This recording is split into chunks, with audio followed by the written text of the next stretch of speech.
seja bem-vindo, seja bem-vinda a mais uma edição do programa Sala Debate.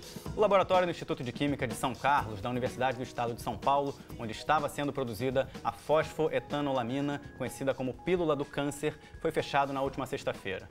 Segundo informações da universidade, o único funcionário responsável por sintetizar a molécula foi deslocado para um outro laboratório. Ainda segundo a USP, apenas 3 pessoas conhecem o processo de produção da fósforo, como ficou conhecida a substância. O químico Gilberto Chierici, professor aposentado e coordenador dos estudos sobre o tema, e 2 outros técnicos que trabalhavam com ele, um dos quais deixou a USP. Vale lembrar que alguns pacientes já fazem uso da droga, uns conseguiram através de ações liminares que a USP distribuísse a pílula. Não se sabe como ficará essa situação com as demais pessoas com o fechamento do laboratório de São Carlos. Na semana passada, o Senado aprovou um projeto de lei que permite a produção e distribuição da droga, mas a Anvisa, a Agência Nacional de Vigilância Sanitária, é contrária à decisão dos parlamentares. Segundo a Anvisa, a autorização do uso de remédios tem de ser precedida por pesquisa para comprovar sua eficácia e segurança. Mesmo assim, existem vários depoimentos de pessoas que fizeram uso da fosfoetanolamina e se dizem em melhores condições no tratamento. Dá para perceber que estamos diante de um impasse que envolve uma importante questão de saúde pública. O que fazer, nesse caso? Para entender a polêmica e as suas implicações institucionais, convidamos o advogado Flávio Guberman, ele que é advogado especialista em direito societário e administrativo. E também a Aline Coelho Gonçalves, ela que é, sim, oncologista. Você de casa também é sempre nosso convidado para apresentar e acompanhar este programa. Vamos então ver uma primeira reportagem sobre o tratamento do câncer e essa discussão a respeito da fosfoetanolamina. Criada em 1990, a pílula do câncer, ou a fosfetanolamina sintética, começou a ser distribuída para a população gratuitamente no campus da Universidade de São Paulo, a USP, como uma alternativa aos tratamentos tradicionais. Considerada por muitos pacientes como uma promessa de cura, a substância promete sinalizar as células cancerosas para que o sistema imunológico as reconheça e as remova do organismo. No entanto, em 2014, uma portaria da USP proibiu a distribuição de substâncias em fase experimental e sem registro na Anvisa. A suspensão da distribuição da substância pela USP provocou uma guerra de liminares na Justiça, por parte dos pacientes que dizem se beneficiar do uso da pílula do câncer. Diante da disputa judicial e da pressão da população, o governo anunciou em novembro de 2015 que o Ministério da Ciência, Tecnologia e Inovação investiria R$10 milhões em pesquisa. Já o Legislativo preparou um projeto de lei que libera o uso e a comercialização da substância. A proposta foi aprovada no Senado no último dia 23 de março e agora aguarda a sanção da presidente Dilma. Em meio à polêmica da aprovação, a USP procurou a Polícia Civil e denunciou o químico criador da pílula. O laboratório que produzia a substância sintética foi lacrado. Muito bem, a Anvisa, a Agência Nacional de Vigilância Sanitária, foi convidada para participar desse programa, mas não pôde enviar um representante por motivos de agenda. O órgão enviou uma nota informando que vê com preocupação a aprovação no Senado, na Câmara dos Deputados, do PL 4639, autorizando aí o uso da fosfetanolamina como medicamento sem que ela tenha passado por testes adequados. Eles esclareceram ainda que não há nenhum pedido protocolado na Anvisa para o registro dessa substância e que, por isso, não é cabível acusá-la de qualquer demora em processo de autorização de seu uso. Segundo a nota, abre aspas, a Anvisa se coloca à inteira disposição do Congresso para colaborar com o debate e fornecer todas as informações técnicas possíveis. A liberação da substância sem passar pelo devido crivo técnico seria colocar em risco a saúde da população e retirar a credibilidade da Anvisa e dos próprios medicamentos fabricados em nosso país. Fecha aspas. O deputado Wellington Prado, do PMB de Minas Gerais, autor do PL 4639, que libera o uso, fabricação e distribuição da pílula do câncer, também foi convidado para participar do programa, mas não pôde comparecer devido a reuniões no plenário da Câmara. Ele informou em nota também que considera uma grande vitória a aprovação na Câmara dos Deputados e no Senado Federal do projeto de lei que libera o uso da fosfetanolamina, que agora aguarda a sanção da presidente Dilma Rousseff. Ele considera que a aprovação da substância é questão de dignidade humana, do direito à saúde e à vida. Segundo o deputado, abre aspas, não há como aceitar a atuação contrária da Agência Nacional de Vigilância Sanitária, que libera o cigarro e coloca obstáculos na liberação da fósforo. Quem tem câncer tem pressa e, se há uma esperança, não há como negá-la, fecha aspas. Dadas as notas possíveis e cabíveis, vamos ao nosso debate de hoje. Aline, obrigado pela presença. Imagina, é um prazer. Flávio, tudo bem? Graças a Deus, agradeço o convite. Queria ter, de fato, de cara, a opinião de vocês a respeito desse assunto. Aline, como é que você vê uma discussão como essa e qual é o seu posicionamento representando uma classe tão importante que é a dos médicos? Enfim, eu estou aqui representando a classe médica, mas fica claro que é a minha opinião pessoal. Eu trato câncer, vejo pacientes de câncer todos os dias da semana, de manhã, de tarde, muitas vezes à noite. Então, eu garanto que, assim como eu, oncologista, os outros colegas oncologistas, o que a gente mais gostaria é de chegar para um paciente no final da vida, quando não tem mais esperança, e falar, toma aqui, eu posso te ajudar, eu posso continuar te ajudando. Então, assim, seria muito, muito bom eu poder acreditar em tudo isso. Eu dormiria muito mais tranquila. Mas, infelizmente, na situação que a gente se encontra, eu ainda não consigo, não me vejo no meu direito, no meu dever de médico, de prescrever uma substância que ainda não é um medicamento, que ainda não nos passou por testes tão rigorosos, que durante muitos anos foram feitas reuniões, estudos, para chegar a esses critérios rigorosos de pesquisa clínica que nos dão a segurança de prescrever, de ajustar a dose, de saber como a medicação se interage com as outras, se essa medicação ela pode fazer em um paciente que não tem uma função renal boa, uma função hepática boa.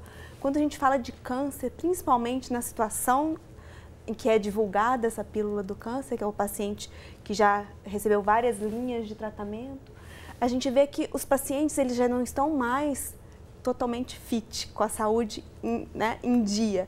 Tem pacientes com problemas já de função renal, função hepática, e eu, sem um estudo clínico, como médica, não saberia ajustar a dose, ter segurança de associar a outras medicações. Então, é um cenário de muita insegurança para nós médicos prescrever uma medicação, uma substância que ainda não é considerada uma medicação. Agora, como é que você justifica o histórico do desenvolvimento e distribuição de uma substância como essa na USP, por exemplo, antes só de passar a palavra para o Flávio? Como é que você interpreta um episódio como esse, que já data de longa data? 20 anos, né? Quase 2 décadas. São quase 2 décadas, começou-se a pesquisa, inicialmente em células in vitro, né? Que os estudos clínicos, eles têm fases, né? Antes de chegar ao ser humano, né? Existem as fases pré-clínicas e, enfim, o que é publicado, os sites científicos de confiança, nós vemos estudos in vitro, estudos em animais, não há uma publicação de estudos com a fosfoetanolamina em seres humanos. Então, assim, eu definitivamente não consigo te responder isso. Por que não foi à frente? Estudos clínicos numa direção correta, né, de uma substância promissora. Tão importante. Flávio, tão importante. Boa noite para você. Como é que você interpreta esse tipo de polêmica na atual fase do governo brasileiro, com duas instituições, Senado e Câmara, com um posicionamento, a Agência Nacional de Vigilância Sanitária com outro posicionamento, na sua opinião? Bom, boa noite a todos.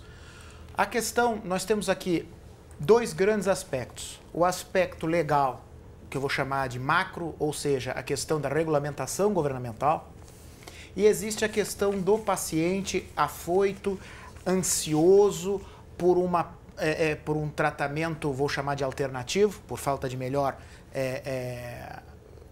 consideração ou melhor definição.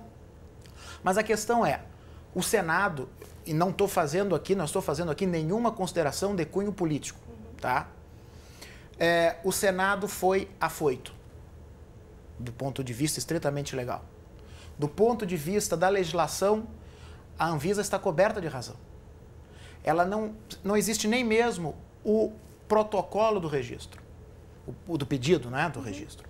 Esse registro pela lei, e não é uma lei nova, é uma lei de 1976, a Anvisa tem 90 dias para dá-lo, desde que, no ato do pedido, ele esteja acompanhado de todas aquelas comprovações técnicas e científicas de que o medicamento realmente funciona. E aí, tu poderias até dizer o seguinte: haveria a possibilidade de uma liberação sem o registro se fôssemos chamá-la de droga experimental. Porque daí tu terias é o artigo 24 da lei, se eu não estou equivocado, mas que você poderia liberar o uso de determinadas drogas experimentais. Isso, exatamente, doutora. Mas isso também é limitado a 3 anos. Depois desse período, depois desse triênio, as autoridades sanitárias podem determinar a apreensão desse a mais. A base primordial em qualquer questão de saúde pública é a prova científica. E essa prova científica, e aí eu não tenho condições de dizer o porquê, ela não existe.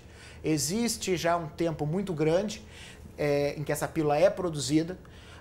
Os testes in vitro e em animais foram feitos já exaustivamente, mas por alguma razão que eu realmente desconheço, não sei porquê, ele nunca passou adiante na prova científica com os seres humanos. E aí nós entramos num último problema, para depois, mais tarde, a gente tratar a questão dos pacientes em si. O ministro da Ciência e Tecnologia, na sexta-feira, né, fez aquilo que ele, como ministro, nunca poderia ter feito. Sugerir como suplemento alimentar. Exatamente. É a questão seguinte: nós não resolvemos. Eu acho pois que isso eu ia justamente fazer essa pergunta. Como é que vocês interpretam o posicionamento de um estadista, né, de um ministro de Estado, com relação a essa polêmica, ao transferir a interpretação de uma substância para suplemento alimentar? Eu acho que qual é o risco de uma decisão como essa? Eu acho que essa decisão dele, a frase, não foi uma decisão, a frase dele também foi infeliz e demonstra apenas a quintessência da atual administração. Eu não resolvo nada, eu arrumo um paliativo. Aline. Na verdade, existem 2 tipos de suplementos, né, que a gente pode usar. São suplementos funcionais. Você pode ver muitas pessoas usando fibras alimentares para melhorar, ou seja, são substâncias que podemos utilizar para melhorar as nossas próprias funções. No caso das fibras, a função intestinal, enfim. E os suplementos medicamentosos, esses precisam de estudos clínicos, assim como os medicamentos, para poderem serem comercializados como suplemento vinculado ao tratamento do câncer. Então, no meu conceito, isso não exime essa substância de ser exposta a estudos clínicos. Deixa eu trazer mais um convidado para esse nosso debate. Nós vamos conversar agora pela internet com o Dr. Elano Freitas. Ele também é oncologista e clínico e coordenador de pesquisas clínicas do AC Camargo Cancer Center. Ele vai conversar conosco agora pela internet. Dr. Elano, muito boa noite. Obrigado aí pela gentileza em nos atender. Tudo bem? Boa noite, tudo bem. Elano, pegando carona aqui no início dessa discussão aqui no estúdio com o Flávio, com a Aline, como é que você interpreta esse tipo de debate nesse momento? Quer dizer, a gente estava justamente falando sobre a posição do ministro de Ciência e Tecnologia, condicionando essa substância como algo que poderia ser encarado como um suplemento alimentar. Como é que você analisa esse ponto da discussão? Boa noite. Boa noite. De início eu gostaria de parabenizar meus colegas aí de mesa que muito bem introduziram o assunto, mas eu queria apenas fazer um breve adendo à fala do meu colega advogado, desculpa, me falhe o nome agora. É o Flávio. Doutor Flávio. Na verdade, não há estudos exaustivos com a molécula em laboratório. Existem, se não me engano, algo como 6 estudos publicados pelo grupo que detém a patente da fosfetanolamina. Então, isso é muito pouco ainda. Mesmo se a gente utilizar os critérios para o avanço da droga no desenvolvimento como um medicamento para tratamento de qualquer patologia, ela precisaria de mais testes em animais, em outros modelos de animais, para confirmar os achados que os autores reportaram, e depois testes de toxicidade em animais ainda, preferencialmente em mais de uma espécie animal, para daí se chegar em testes em seres humanos. E primeiro avaliando a segurança de uso em seres humanos, para daí sim partir para a avaliação de eficácia. Esse é um processo burocrático? sim, mas para garantir a segurança das pessoas. Então, em relação agora, dada essa introdução, em relação à pergunta específica sobre o posicionamento do senhor ministro, eu não posso concordar com isso. Não é adequado, porque toda essa polêmica se deve ao fato de que os detentores da patente da fosfetanolamina, eles advogam que há um efeito terapêutico da molécula, ou seja, que ela é capaz de ser usada no tratamento de câncer. Então, isso, a portaria que regulamenta suplementos na Anvisa, ela exclui substâncias que tenham efeito terapêutico, finalidade terapêutica. Então, tecnicamente, eu não sou advogado, o colega do Flávio pode explicar isso melhor, mas não há nenhum estudo, então não há nem como se solicitar uma aprovação como medicamento, porque não há estudo, os estudos pararam ainda em animais, e não há condição técnica de se, dentro do contexto atual, de se aprová-la como um suplemento. Agora, Elano...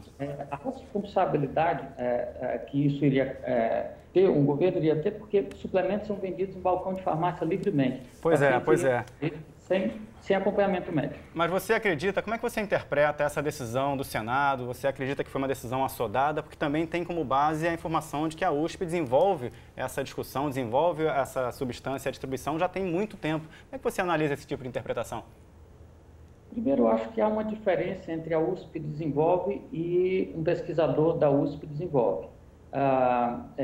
Eu não pertenço à USP, então não posso falar como instituição, mas o posicionamento da USP tem sido contrário, porque claramente não houve observância das regras de pesquisa e, inclusive, a substância era produzida num laboratório que pode até ter todas as condições técnicas como laboratório de pesquisa, mas que não tem as condições sanitárias adequadas para se fazer uma substância para distribuição e uso em seres humanos. Eu vou trazer então, Elano, a discussão novamente aqui para o estúdio, já eu volto a conversar com você, tá bom? Ok. Flávio, então a gente está justamente pegando essa informação da Elano, né, essa interpretação de que existe uma diferença muito clara entre um profissional de uma instituição desenvolver tal atitude e a instituição que claramente está se posicionando de forma bem contrária. Mas é um período muito longevo onde isso tudo aconteceu, né?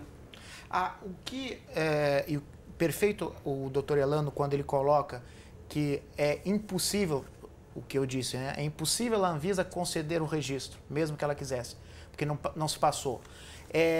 Eu repeti as palavras do engenheiro químico, do doutor, me fugiu o nome dele agora, perdão, na sessão onde ele foi, naquela inclusive que ele ajoelhou-se e pediu que, e ele ali colocou que haviam já estudos exaustivos. Mas, de qualquer maneira, esses 20 anos em que se passaram entre o começo da produção dele, tá, na USP, e agora até a USP... Gilberto, obrigado. Até agora, o encerramento, até com outras medidas que a USP tomou, como, por exemplo, acusá-lo de curandeirismo, entre outras questões, não vou entrar na seara do porquê fez isso, mas isso aí denota uma estratégia jurídica claríssima da universidade. Esse período só pode ser explicado do ponto de vista, calculo eu, que só possa ser explicado do ponto de vista científico, da evolução da pesquisa. Eu não tenho como dizer, realmente, o doutor Elano, com muita propriedade, disse que o laboratório não preenche os requisitos clínicos, médicos, sanitários para o desenvolvimento dessa pesquisa. E aí eu indago uma coisa que apenas a USP vai poder nos responder em algum momento, se ela permite, dentro da instituição, o desenvolvimento de uma pesquisa, existem aí, dentro do órgão, pessoas acima do Dr. Gilberto que provavelmente fiscalizavam o trabalho dele, por N razões. E por que então digamos assim, as falhas, entre aspas, no procedimento, se é que existiam, não foram corrigidas?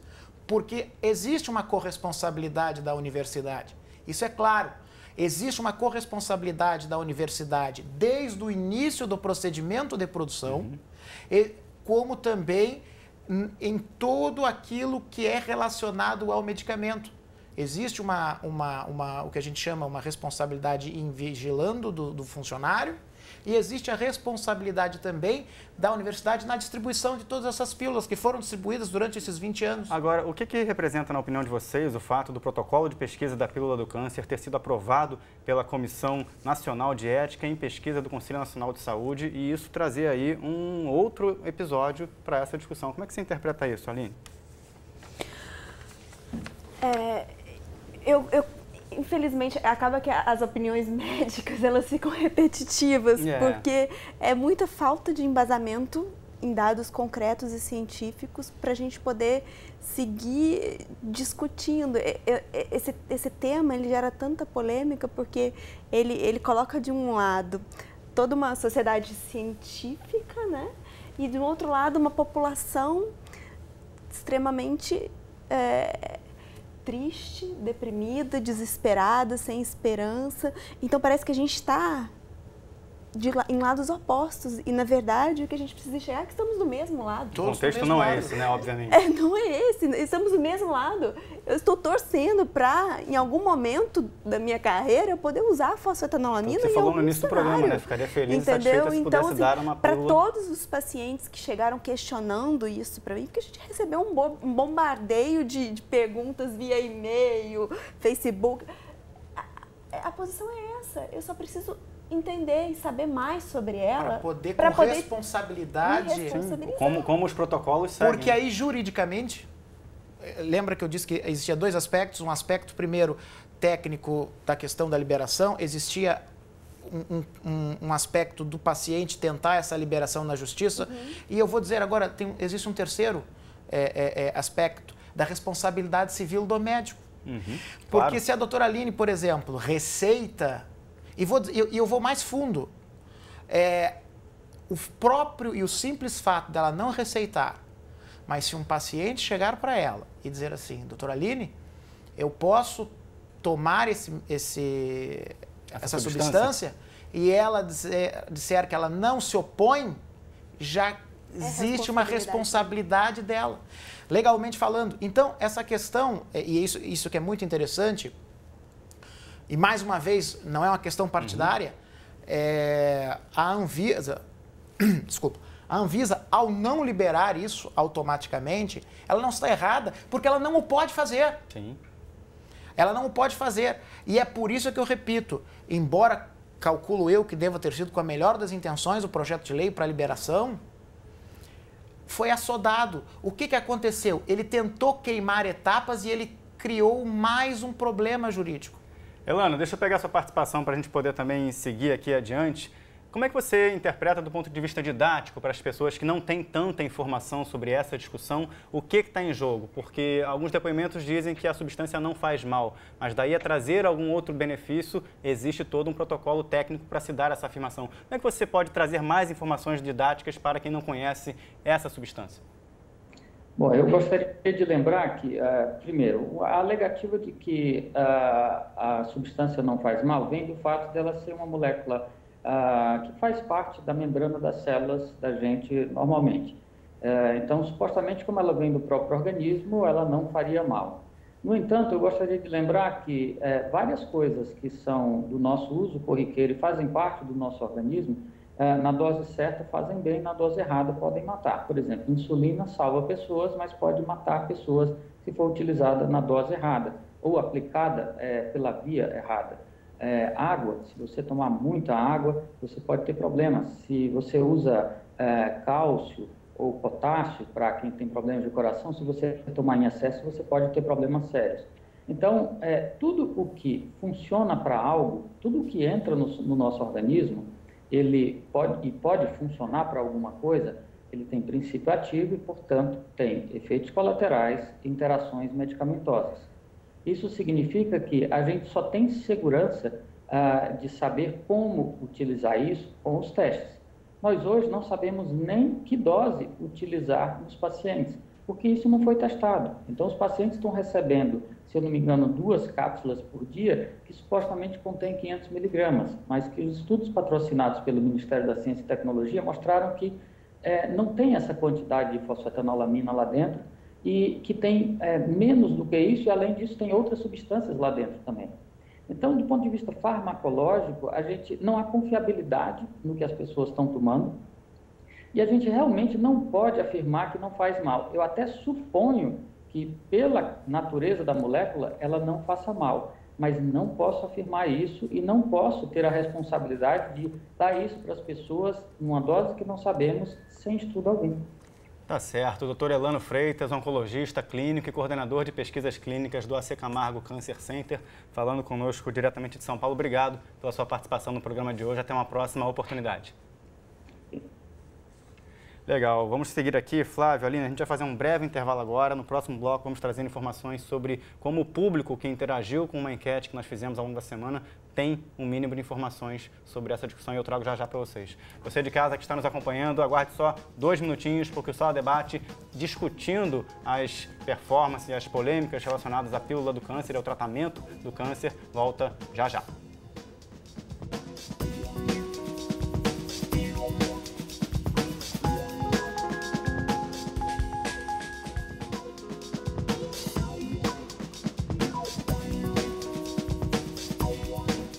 Muito bem, estamos de volta com o Sala Debate esta noite falando sobre a polêmica envolvendo a pílula do câncer e o tratamento da doença no Brasil. Conosco aqui no estúdio o Flávio Guberman, ele que é advogado especialista em direito societário e administrativo. Ao meu lado também a Aline Coelho Gonçalves, ela que é oncologista. Meus caros, vou trazer para vocês agora um pouco da interpretação do público que participou de uma rápida enquete ao longo da semana aqui nas redes sociais do Futura. O Sala Debate perguntou, você é a favor ou contra a liberação da pílula do câncer? Pelo WhatsApp, a Senira Coelho, obrigado Senira, do Rio de Janeiro, falou, olha, este medicamento deveria, na minha opinião, ser distribuído em postos de saúde. Sou a favor da liberação, pois os tratamentos atuais são muito piores, na opinião da Senira, que qualquer remédio ainda não liberado. Aline, como é que você interpreta rapidamente esse posicionamento de uma opinião como a da Senira? Primeiramente, assim, eu acho super importante as pessoas saberem que isso não é um medicamento. Para uma substância química se tornar um medicamento, ela tem que passar pelas etapas que internacionalmente todos os medicamentos passaram. Então, isso não é um medicamento. Segundo, tratar câncer, principalmente com quimioterapia, apesar de já termos evoluindo muito nisso e tem muitos tratamentos com poucos efeitos colaterais e alta efetividade já no nosso dia a dia, mas o estigma da quimioterapia causa no paciente, junto com a esperança de uma resposta ao tratamento do câncer, de uma cura, o que vem junto é um saco cheio de efeitos colaterais que deixam todos apavorados. Então, pelo que eu entendi, quando ela disse, né, que isso seria muito melhor do que os tratamentos que são feitos, eu imagino que ela esteja falando em relação aos efeitos adversos. Efeitos colaterais... Possivelmente, né? Senira, possivelmente. Efeitos colaterais estes que, na maioria dos casos, a gente consegue manejar com outros medicamentos. Flávio, o Wilson Rossi, pelo Facebook, comentou da seguinte maneira, na minha opinião, essa substância, dizendo o Wilson aqui, deve ser liberada, ela é um marcador que aponta para o corpo humano, onde está a célula cancerosa, que o corpo identifica como um corpo estranho e as expulsa, eliminando e a jogando fora. Por favor, liberem a substância, a opinião aqui do Wilson, só para você trazer um feedback, um retorno para esse tipo de interpretação. A liberação, veja, todos desejaríamos que todas as etapas necessárias à liberação acontecessem. O problema é a responsabilidade legal dessa liberação sem a comprovação científica do seu funcionamento para o que ela diz se propor. É evidente que, por exemplo, quando a Anvisa diz que ela não pode liberar porque nem mesmo houve o protocolo do pedido, ela está correta. Agora, quem vai assumir a responsabilidade de um possível efeito adverso? Óbvio que a escolha pessoal é uma coisa. Óbvio que a busca pelo tratamento ideal, ou que traga algum conforto ao paciente, é outra coisa. Mas a pílula em si, ela não pode ser considerada uma panaceia. Ela também não pode ser considerada um substituto automático aos tratamentos, vou chamar de conservadores, enfim. Só que essa liberação automática, ela não pode ser feita porque ela vai impactar diretamente no próprio funcionamento do sistema jurídico e do sistema de saúde. O problema é o seguinte, é tão errado ver o mal em toda parte quanto não vê-lo em parte alguma. Liberar automaticamente é tão irresponsável quanto simplesmente não liberar. O que se tem de fazer é conjugar fatores, e aí extrapolamos da questão jurídica, mas é conjugar os fatores necessários para que se acelerem as pesquisas dentro dos protocolos internacionalmente aceitos e para que se possa fazer uma liberação segura, para que o oncologista tenha a segurança de poder prescrever. O famoso investimento em pesquisa científica, o investimento no Estado brasileiro. Vamos partir do cenário. Foi liberado. Está liberado hoje. O paciente chega para mim e aí, cadê? Doutor, eu não saberia quando, como, por quê, para quem prescrever. Não é tão rápido assim, né? Claro. Vamos conversar agora pela internet para tentar pegar um pouco o lado de quem está vivendo essa circunstância na prática e compartilhar informações com a Fátima Terezinha Frederico, ela que é economista e usuária da fosfetanolamina sintética. Fátima, muito boa noite, obrigado aí pela participação no programa, tudo bem? Muito boa noite. Eu que agradeço pela oportunidade de poder falar em nome de outros tantos pacientes que sofrem de câncer e que estão em busca da fósforo. Pois é, Fátima, eu tenho conversando aqui com o Flávio e com a Aline justamente sobre a necessidade dos ritos protocolares, a necessidade do tempo para se fazer testes com relação à liberação desse medicamento, dessa substância como medicamento. Mas queria o seu ponto de vista, você que teve que fazer uma escolha numa determinada fase da sua vida, o que te levou a levar a uma escolha que condicionasse o uso dessa substância, mesmo ela não sendo liberada pela Agência Nacional de Vigilância Sanitária? O que levou foi o desespero, assim, porque eu fiz químio no início, quando eu descobri, em 2013, eu fiz cirurgia, foi tirado o tumor, tudo, eu fiz 6 meses de químio, Folfox, e voltei a trabalhar, vida normal. Um ano depois voltaram as metástases nos linfonodos. E daí, 6 meses depois, recomecei quimioterapia desde fevereiro do ano passado. E em outubro eu estava, nossa, acabada, assim, meu corpo físico estava... Não adianta dizer que tem outros remédios para colocar no lugar, para dar uma condição mais ou menos digna, porque é avassalador, assim, o efeito da químio é avassalador, não é frescura, não é nada, assim. E daí o desespero, aí meu médico deu 2 meses de intervalo para mim, para eu me melhorar, né, fisicamente, emocionalmente da químio, e para observar o crescimento do tumor, né? Esses 2 meses aumentou muito, assim, foi para útero, foi para baço, perto do fígado, né? E daí eu fiquei com muito medo, eu pensei, não, epa, antes eu ouvia falar da fósforo, assim, é uma esperança de que não tem mais o que testar, né? Só que para mim também o circo está fechando também, não tem mais protocolos que vão curar, é protocolo paliativo. E é complicado, assim, eu sou muito jovem, tenho muita sede de vida, assim. E daí, quando eu vi esses exames, eu procurei advogada já, ela fez ação, eu recebi em dezembro e só tenho efeitos positivos, assim, não tenho nada de negativo da fósforo, nada. Sobre esses efeitos, você pode compartilhar que tipo de efeitos você percebe no seu tratamento que pode ser associado ao uso da fósforo, se isso de fato dá para fazer essa análise, na sua opinião? Dá, assim. Eu fiz PET-CT em novembro, antes da fósforo. Aí o médico viu que estava bem grande e mandou eu voltar para químio. No final de dezembro eu recebi aqui a fósforo, comecei a tomar, aumentou muito a disposição, o sono melhor, a vivacidade da pele, tudo assim, o cansaço diminuiu muito, muito, muito. E daí, depois eu fiz um outro PET no dia 15 de janeiro. E daí tinha diminuído a atividade do tumor, assim. Ele não captou nada de radiofármaco com 1 hora de contraste, só com 2 horas. Aí eu fiquei felicíssima e o médico mais radiante ainda, mas claro que ele não acredita. Eu entendo os médicos, entendo a posição deles, que tem que ter base científica também. Sou formada e eu sei de todos os trâmites da ciência, né? Todos os degrauzinhos para subir. Mas enfim, quando tu está com uma doença dessas que te tira o chão, tu comete qualquer coisa, né? Qualquer coisa que vai te fazer bem.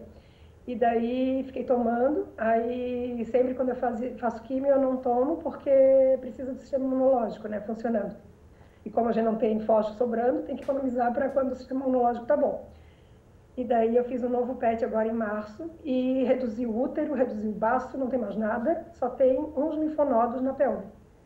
E se quiser meus exames, eu tenho todos no portal onde eu faço o exame, posso passar assim para provar. A gente está tendo aí uma pequena dificuldade na comunicação com a Fátima, né? É uma entrevista pela internet. Já a nossa equipe vai tentar restabelecer o contato com ela para ela poder concluir a sua linha de raciocínio. Flávio, ela estava falando ali justamente que, associada à químio, ela teve a melhora nessas condições que ela trouxe da pele, do bem-estar, da disposição. Enfim, ela teve que fazer escolhas, está fazendo escolhas. Mas para onde você acredita que vai um debate como esse nos próximos meses? O Brasil está com uma agenda que está realmente paralisada no Congresso, sim, mas é uma agenda que precisa voltar, né? Na verdade,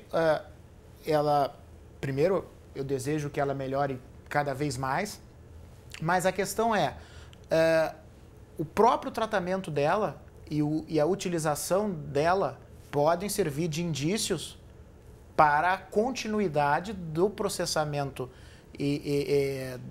da fósforo, de maneira a que se consiga, pelos meios adequados, uma liberação de maneira segura, repito. E aí ela deixou claro que ela procurou um advogado e conseguiu a liberação. Ela vai conseguir a liberação, eu digo, qualquer pessoa que vá buscar esse tratamento, ele vai conseguir essa liberação, porque existe um princípio constitucional até de proteção à vida e à saúde.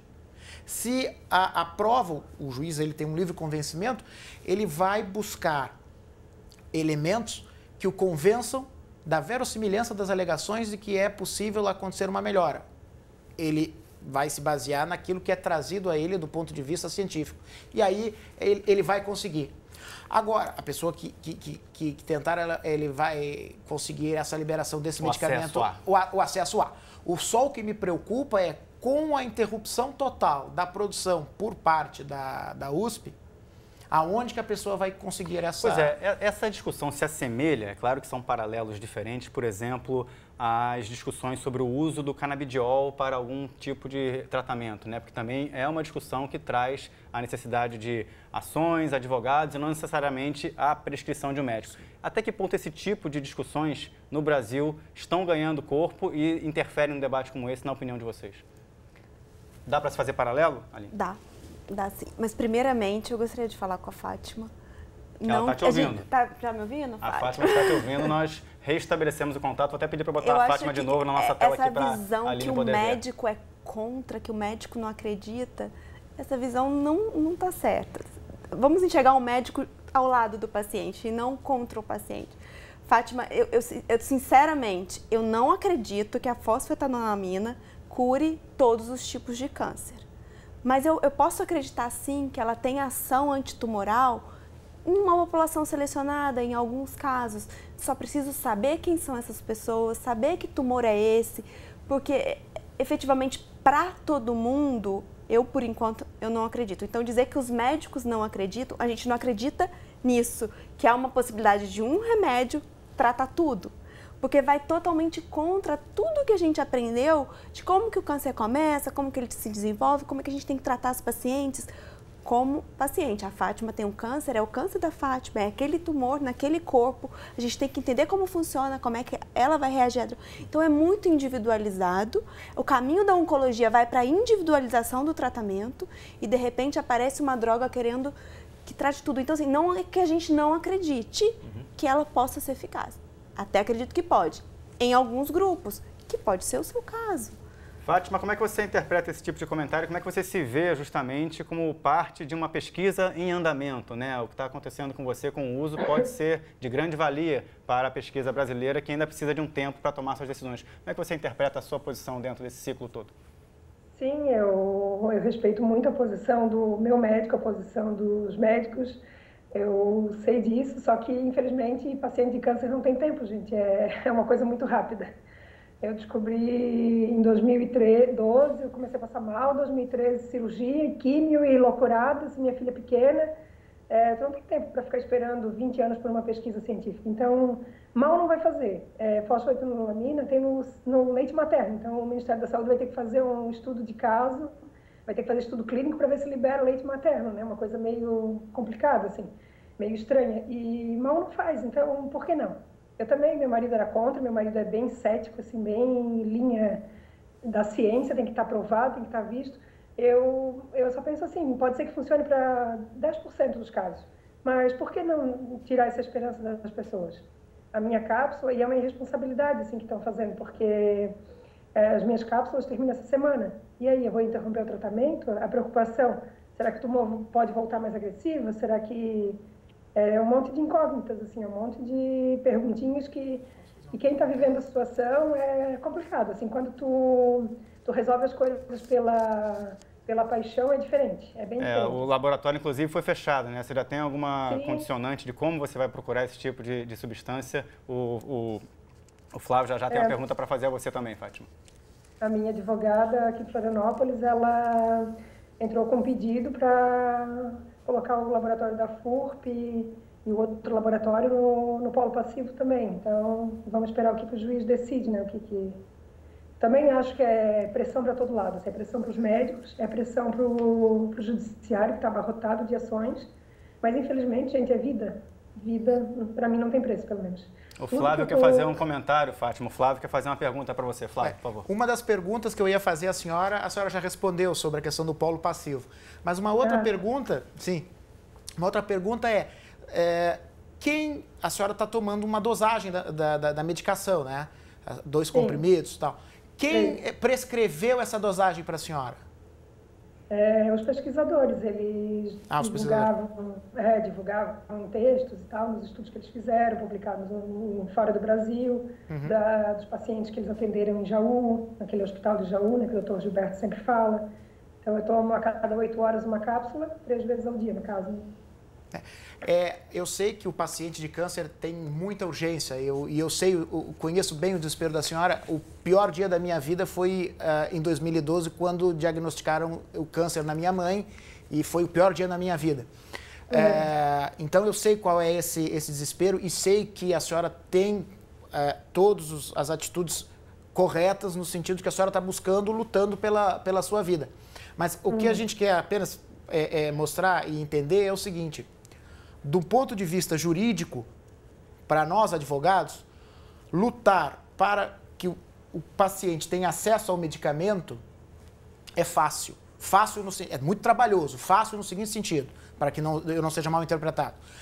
Existem caminhos legais, existe jurisprudência, existe todo um roteiro que a gente consegue seguir e a gente consegue o acesso ao medicamento. Mas, ao mesmo tempo, para o médico, é muito complicado ele conseguir ele prescrever o medicamento, e eu já estou chamando de medicamento, embora tecnicamente ele não pudesse ser, tá? Porque ele parece ser o que a lei chama de medicamento de referência, é aquele que é um estudo sem equivalente, etc, etc, etc.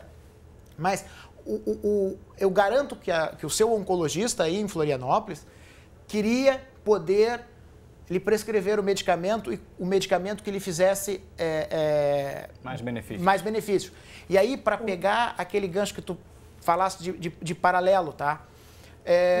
Há uma diferença grande entre tu conseguires a indicação de um medicamento que já existe a comprovação científica por N razões e N estudos, e apenas ele não é liberado no Brasil por uma série de outras questões legislativas e legais, que é o caso do canabidiol, ou até coisas piores, existiam determinados medicamentos para o tratamento de câncer mesmo e que não eram aplicados porque o protocolo do Ministério da Saúde do Brasil está anos-luz atrasado do que se adota na Europa. Então, é um caso concreto que eu conheço da minha família, de um determinado medicamento que foi prescrito e o protocolo do Ministério da Saúde dizia: esse medicamento não é para esse tipo de câncer, mas na França, na Alemanha, na Inglaterra já se usava para esse tipo de câncer há mais de 5 anos. Então, isso é muito diferente do ponto de vista legal.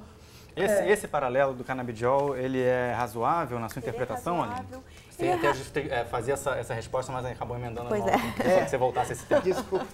Eu acho ele razoável justamente porque ele tem muito mais comprovação científica. Em alguns países já é aprovado para esse uso, porque efetivamente a fosfetanolamina aqui.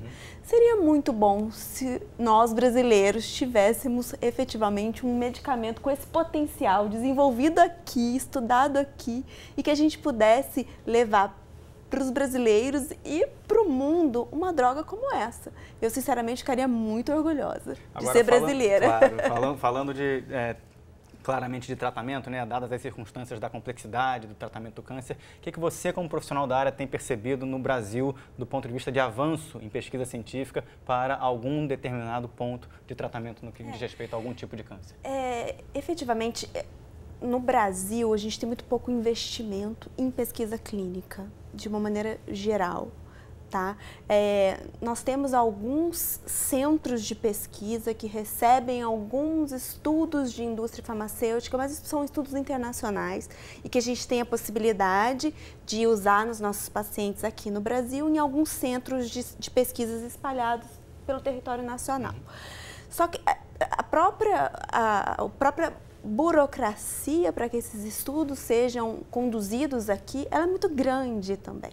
Então, talvez se uníssemos as nossas forças para tentar brigar, para a gente poder fazer mais aqui pela nossa pesquisa, para a gente poder criar as nossas drogas aqui, usar toda essa energia, né, que está focada na fosfetanolamina e tentar focar nisso, eu acho que futuramente a gente tem muitas condições de desenvolver, assim como os outros países, se alguém resolver olhar para a pesquisa, para a oncologia, com um olhar mais otimista aqui no país. Essa já é uma dívida antiga, né? Não é um debate que aconteceu a partir de outro debate. Deixa eu agradecer a presença da Fátima. Fátima, queria agradecer a sua participação no programa de hoje e cobrar suas últimas considerações aí a respeito dessa perspectiva de discussão no Brasil sobre a fósforo. O que você acha que vai acontecer? Já te agradecendo a participação no programa, muito obrigado.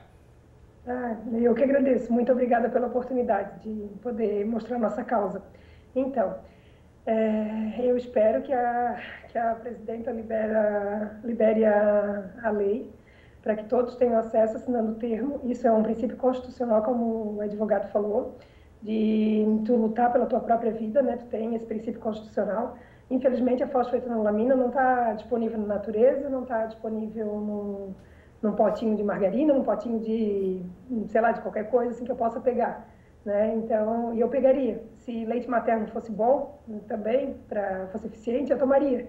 Né? Quando tem uma doença que te incapacita para trabalhar, que te incapacita para cuidar da tua família, da tua filha, que mexe com o teu emocional todinho, assim, que te derruba, que te faz perder memória, que faz tu ficar meio tonta, que faz ficar enjoada, tu quer uma solução milagrosa. Eu também acho, no fundo, assim, às vezes eu penso assim, nossa, vai ser um milagre se isso valer para todos os tipos de câncer. Mas e se valer para 20%, 30% dos tipos de câncer? A gente está tirando a esperança de quem poderia se curar, de quem poderia ficar mais tempo vivo aqui bem, com qualidade de vida. Eu sou a prova viva disso, de que melhora a qualidade de vida. Todo mundo da minha família que vem ficar comigo quando eu faço químio fala isso. Assim. Eu sou outra pessoa de dezembro para cá. E pelo efeito da químio era para ser pior, porque a químio vai deixando o teu organismo mais cansado e ela é cumulativa. Os efeitos. Então, precisa de um tempo para desintoxicar o organismo. Como que eu fico melhor, então? É mágica? Não é mágica. Fátima Terezinha Frederico, economista, muito obrigado pela participação no programa de hoje. Boa sorte no seu tratamento e até uma próxima oportunidade. Eu que agradeço. Boa noite. Obrigada. Seguindo aqui com o programa, a gente já tem ainda uns 5 minutinhos, mas já pegando as suas considerações finais, Flávio, qual é o protocolo agora dessa discussão do ponto de vista jurídico e político? O que você recomenda para a população de informação sobre em que pé está essa discussão? Já agradecendo a sua participação, muito obrigado. Eu é que agradeço o convite de poder aqui partilhar com vocês esses momentos e essa troca de ideias. Do ponto de vista pessoal, eu digo e eu vou dizer sempre, as diversas Fátimas que a gente vai encontrar aí pelo Brasil. Não abdiquem de lutar por aquilo que acreditem e não deixem, digamos assim, por uma ideia adversa, uma opinião adversa, de tentar buscar o medicamento se aquilo é o que necessariamente tu achas que vai te fazer bem. Agora, do ponto de vista macro, de novo, para utilizar aquela mesma nomenclatura que eu usei no comecinho da da nossa conversa, não se pode queimar etapas.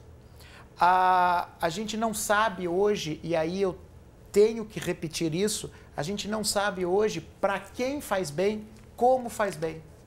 Liberou-se, tá bem, quem vai prescrever? Nenhum médico vai prescrever. Aonde se vai vender? Quem vai se responsabilizar pelos efeitos que a gente ainda não sabe que acontecem? Então, aí, o responsável seria utilizar-se dos mecanismos que o Estado dispõe, utilizarem-se os mecanismos que a iniciativa privada, com muito mais recursos, dispõe, para que essa pesquisa avançasse a passos mais rápidos, mais largos. Obrigado, Flávio. Aline, suas considerações finais, obrigado pela participação no programa de hoje. Imagina, foi um prazer, foi muito bom mesmo poder ouvir o outro lado, né? Apesar que eu ouço muito o outro lado diariamente. Dia a dia. E no dia a dia eu vejo muitas Fátimas. e todos questionam isso. E eu acho que o que a gente pode fazer é realmente sentar e conversar. Você tem um oncologista, você escolheu aquele médico porque você confia nele e você acredita nos argumentos dele. Concorda? Você pode escolher outros, tem muitos no mercado. Mas então, se você cria uma relação boa com o seu médico, você é capaz de entender o que ele está fazendo, de confiar no que ele está te indicando. Então, eu acho que isso, você trabalhar o seu emocional, você ser otimista e acreditar naquilo que aquele médico está te dizendo é fundamental para o tratamento. Hoje eu não posso te dizer que eu prescrevo, que eu poderia prescrever hoje a fosfetanolamina, porque eu ainda não tenho condições para manejar isso. Mas no futuro eu gostaria muito de poder prescrever. Mas nesse contexto em que nós estamos vendo que a agenda brasileira está travada por conta da crise pela qual o país atravessa do ponto de vista político, a sua perspectiva de que essa pauta retorne para a agenda política é qual? Você acha que isso vai acontecer ainda esse ano ou fica só para 2017? Eu acho que a pressão popular talvez faça com que isso retorne. É uma medida... Se o cerne da questão política se resolver, seja por um lado ou por outro, para a gente não entrar nessa seara, isso pode voltar ao, vou chamar de holofote político, porque, infelizmente, a classe política é muito movida por aquilo que ela crê que vai trazer um retorno em aparecer em um programa, um jornal, etc. Infelizmente é assim.